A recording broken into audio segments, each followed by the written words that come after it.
इससे पहन के लड़के ने आसपास देखा और एकदम से संदूक को खोलने की कोशिश की, क्योंकि इसको वहां से आवाज आ रही थी। एकदम से खोल के देखा इसने और चौंक गया।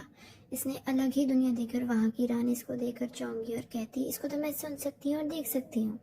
वो रानी इस लड़के को अपना भगवान मानते हुए प्रार्थना करने लगी और कहने लगी कि यहाँ पे आग लगी हुई है, प्लीज इसको बुझा दो। वो एकदम से स्प्रे मारते हुए और सारे वहां पे राज्य में बारिश होने लगी और लड़की और सब उसके राज्य को देखकर चौंक गए। पर वहाँ पे फिर भी एक सेनापति था जो कह रहा था कि मैं सब में विश्वास नहीं करता और मैं इस लड़के को नहीं मानता। और ये लड़का इस सबको देख वहाँ को एक इलेक्ट्रिक शॉक लगाने लगा उस लड़के को, और सब देखकर इसको कहते कि मैं इसको मानूंगा और ये हमारे भगवान है, और रानी से माफी मांगने लग गए। फिर रानी ने उस लड़की को प्रार्थना करते हुए कहा कि हमारे यहाँ पर एक बीमारी फैली हुई है और इसका इलाज कर दीजिए।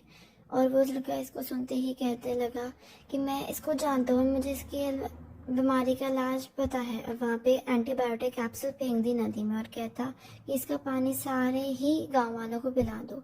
और लड़की इसको देखते हुए थैंक यू बोलने लगी और हकीम वहाँ पर गया और कहता कि अब सब कुछ ठीक हो गया और सब कुछ नॉर्मल हो गया।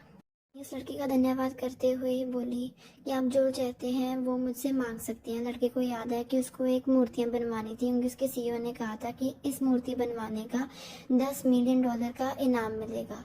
और उसने स्टाइल वहाँ पे रानी को फेंक दिया। रानी इस स्टाइल को देखती उससे पहले ही वहाँ पे हमला हो गया दूसरे राज्य से। श्री रानी के राज्य के पास 2000 की सेना थी। उन्होंने इस दरबार को बहुत ज़्यादा मजबूती से तोड़ दिया।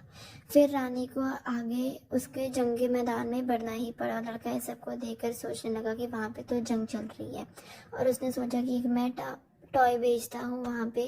और उसने टॉय बेचते ही दूसरी रानी उसके जाल में फंस गई और वहाँ की बंदी बना दी गई। लड़की ने कहा कि जो भी आप चाहते हो भगवान आप वो कर सकते हो इस लड़की के साथ, क्योंकि मुझे ये नहीं चाहिए। लड़की ने उसको अपने पास बुला लिया और लड़का सबको देखकर डर गया।